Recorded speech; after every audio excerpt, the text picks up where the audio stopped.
Hello everyone, exam पास करे द्वारा संचालित ज्योग्राफी के स्पेशल बैच में मैं आप सभी का बहुत बहुत स्वागत करता हूं। आज जो टॉपिक हम ज्योग्राफी में पढ़ने वाले हैं उस टॉपिक का नाम है हमारी गैलेक्सी। इससे पहले हमने पढ़ा था गैलेक्सी के बारे में कि एक्चुअल में गैलेक्सी क्या होती है, आकाशगंगा हम किसे बोलते हैं, वो कितने कितने टाइप की होती है और आकाशगंगा एक्चुअल में बनती कैसे हैं। पर आज जो टॉपिक हम पढ़ने वाले हैं वो पढ़ने वाले हैं हमारी गैलेक्सी, यानी जिस ग्रह पर हम रहते हैं, पृथ्वी पर हम रहते हैं, तो हमारी भी कोई न कोई गैलेक्सी होगी, हम भी किसी न किसी आकाशगंगा का पार्ट होंगे। तो वो हमारी गैलेक्सी कौन सी है, वो टॉपिक हम आज पढ़ने वाले हैं। तो देखिए, हमारी जो गैलेक्सी है उसके कुछ अलग अलग नाम है। आपको बुक्स में अलग अलग नाम मिल सकते हैं। अगर आप रेलवे का एग्जाम देते हो आपको वहाँ पर अलग नाम मिल सकता है, और वैसे एक बुक के अंदर आपको ये सारे के सारे नाम मिल जाएंगे। तो आपको कंफ्यूज नहीं होना कि एक्चुअल में ये अलग अलग चीज़ें हैं, पर वास्तव में क्या सारे के सारे एक ही चीज़ें हैं जो हमारी आकाशगंगा का नाम है। यानी हमारी जो आकाशगंगा है, जब मैं बात करता हूँ हमारी मतलब आपकी और मेरी, हम सबकी, जितने लोग हम इस ग्रह पर रहते हैं। दूसरा, हमारा ग्रह किसका पार्ट है। हमें पता है कि एक सौरमंडल नाम की कोई चीज़ होती है। किसकी? सौरमंडल नाम की कोई चीज़ होती है जिसमें हमें पता कि 8 ग्रह आते हैं ना, बुध, शुक्र, मंगल, बृहस्पति, शनि, अरुण, वरुण। तो उनमें से हमारा जो एक ग्रह है पृथ्वी, अर्थ, वो भी आता है। यानी जब मैं हमारा बात करूंगा, हमारा कोई शब्द यूज करूंगा, उसका मतलब होगा पूरा का पूरा सौर मंडल। यानी हमारे सौर मंडल की जो गैलेक्सी है उसका नाम है आकाशगंगा।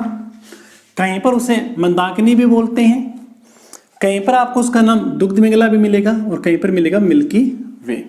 यानी ये सारे के सारे चारों नाम हमारी गैलेक्सी के ही पर्यायवाची नाम है। इसको लेकर आपको कंफ्यूजन नहीं होनी चाहिए।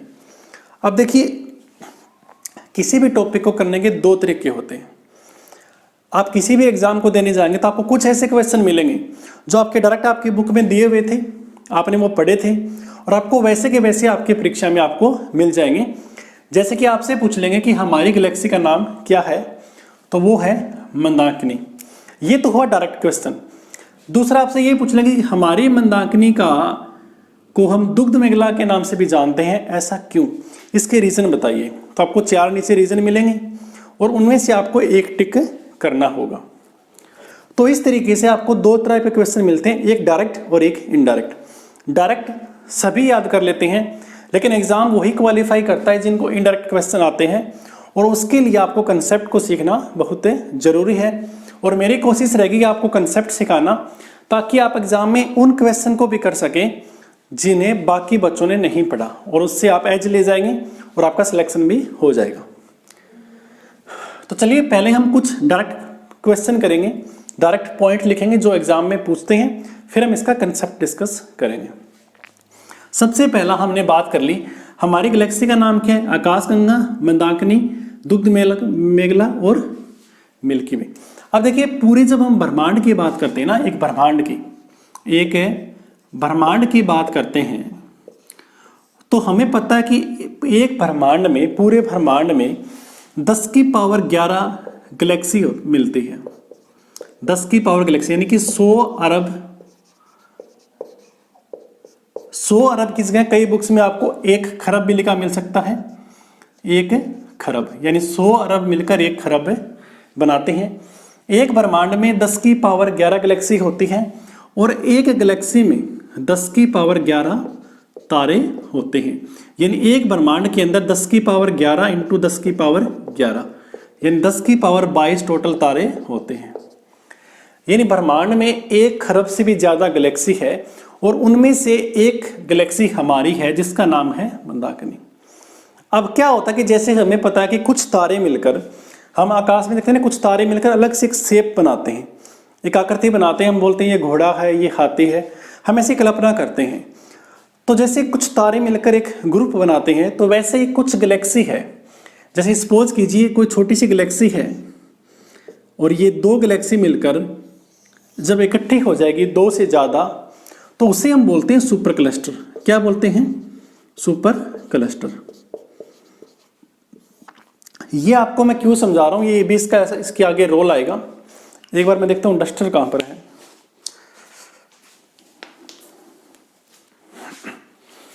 क्योंकि अभी इसके आगे में कुछ चीजें आएगी, जैसे ये शब्द आएगा सुपर क्लस्टर क्या है, तो पहले आपको पता होना चाहिए कि सुपर क्लस्टर क्या होता है। इसको हिंदी भाषा में क्या बोलते हैं? वर्हित पुंज के नाम से जानते हैं।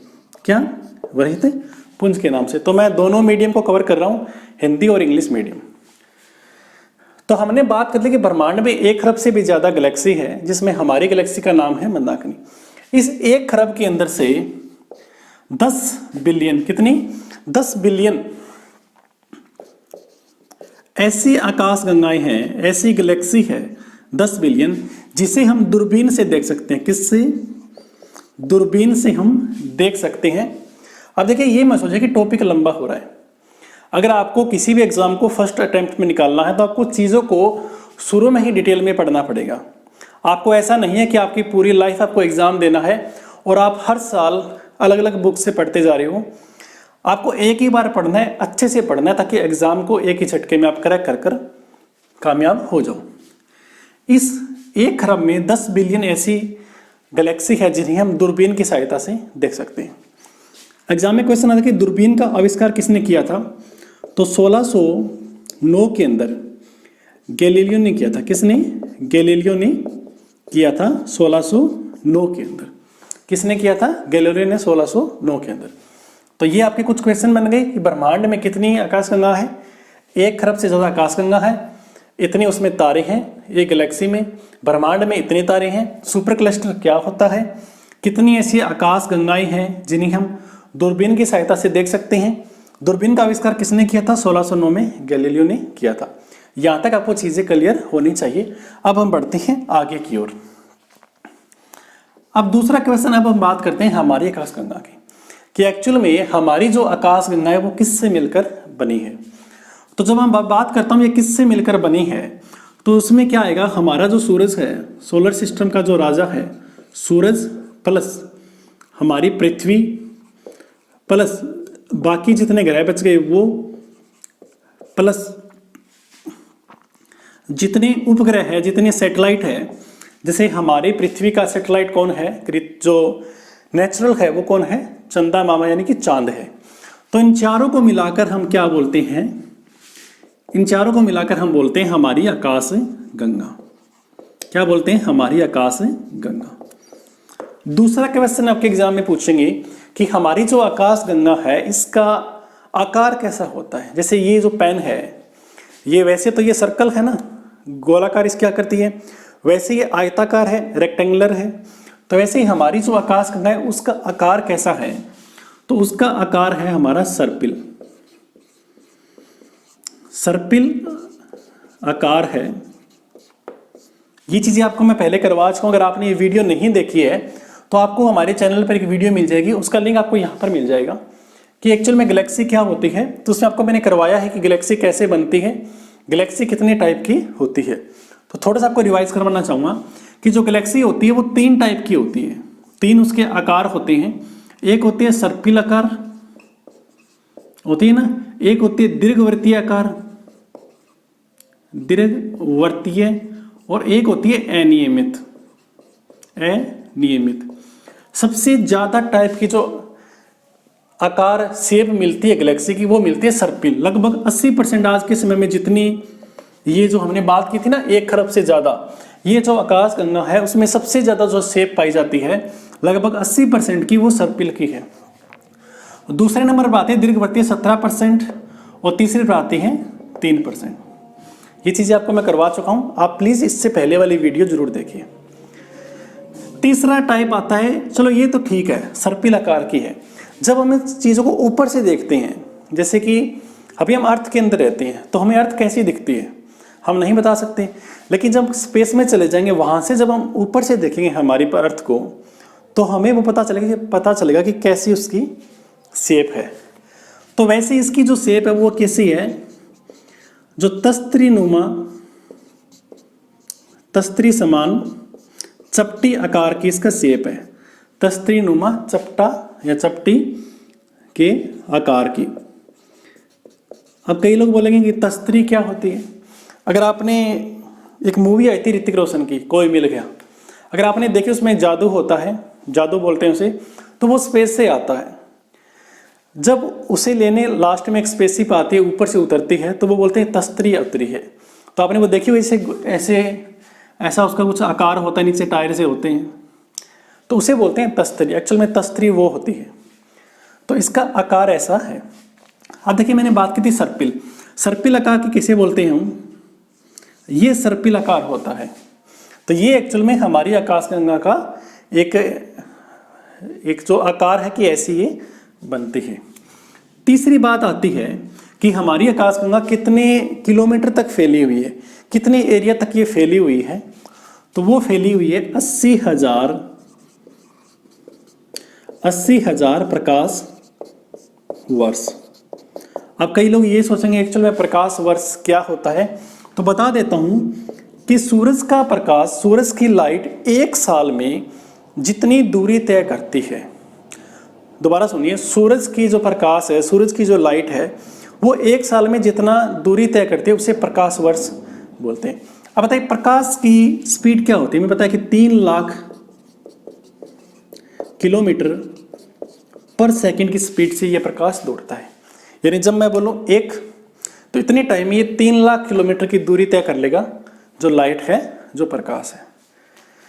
अब मुझे बताइए कि एक साल में कितने दिन होते हैं। हम मान के चलते कि 365 दिन होते हैं ना। एक दिन में कितने घंटे होते हैं, आप बोलोगे 24 घंटे। एक घंटे में कितने मिनट होते हैं, आप बोलोगे 60 मिनट। और एक मिनट में कितनी सेकंड होती है, आप बोलोगे 60 सेकंड। यानी ये कुल एक टाइम पीरियड है। जब इसको हम 3 लाख से मल्टीप्लाई करेंगे, 3 लाख से मल्टीप्लाई करेंगे, तो उसके बाद जो वैल्यू आएगी वो एक प्रकाश वर्ष की आएगी। कितनी, लगभग कितनी आएगी, 9.46 मीटर पर सेकंड। 9.46 मीटर पर सेकंड इसकी ये स्पीड आएगी। एक प्रकाश वर्ष की इतनी दूरी ये तय करता है। तो ये चीज़ें आपको पता होनी चाहिए। एक प्रकाश, सॉरी ये किलोमीटर आएगा यहाँ पर, एक मिनट रुकिए, 9.46 गुना 10 की पावर 13 मीटर, ये एक्चुअल में इसका डाटा होगा। जब हम सारे को मल्टीप्लाई करेंगे, मैं पहले ये 3 लाख वाला स्किप कर दिया था तो वो बाकी आया था। अब जब हम 3 लाख की हम ये मल्टीप्लाई करेंगे तो इतनी ये हमारे प्रकाश वर्ष की एक वैल्यू आएगी।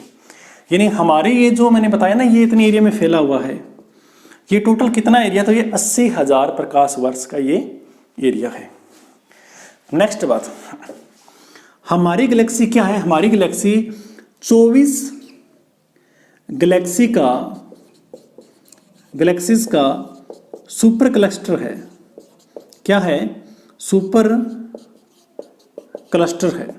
सुपर क्लस्टर क्या, आपको मैंने यहाँ पर समझाया था ना कि जब 2 या 2 से ज़्यादा गैलेक्सी मिलकर आपस में एक ग्रुप बनाती है तो उसे हम बोलते हैं सुपर क्लस्टर। तो जैसे यहाँ पर 2 है तो वैसे यहाँ पर टोटल 24 ऐसे गैलेक्सी होंगी, तो वो सारी मिलकर जब एक ग्रुप बनाते हैं तो उसे बोलते हैं हमारी आकाश गंगा। तो आई होप कि आपको यहाँ तक चीज़ें बिल्कुल समझ में आई होगी जो आपको मैंने अभी करवाई है। अब ये साइड वाला मैं यहाँ पर साफ कर रहा हूँ।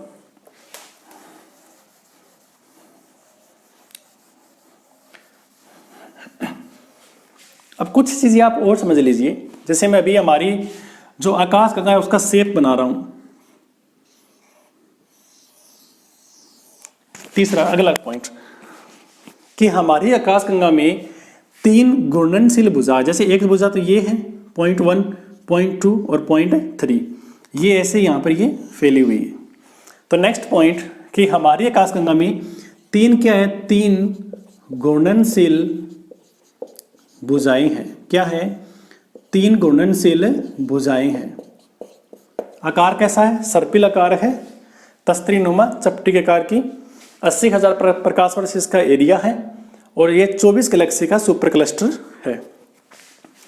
अब क्या होता था कि मैं बताता हूँ आपको, हमारा जो सन है ना, हमारा जो सौरमंडल है वो इस गैलेक्सी में यहाँ पर फैला, यहाँ पर है, इस बीच वाले के अंदर हमारा पूरा का पूरा सूरज है, सौरमंडल है, ये सूरज है और इसके चारों ओर ऐसे ही हमारा पूरा सोलर सिस्टम है। तो अगर आपसे एग्जाम में पूछे कि हमारा जो सूरज है हमारी जो अर्थ है वो हमारी गैलेक्सी की कौन सी घूर्णनशील जो भुजा है उसके अंदर है, तो ये पता है आपको कौन सी है, मध्यम। जो बीच वाली है मध्यम वर्गीय घूर्णनशील भुजा के अंदर हमारा जो पूरा सोलर सिस्टम है वो है। ये समझ में आ गया।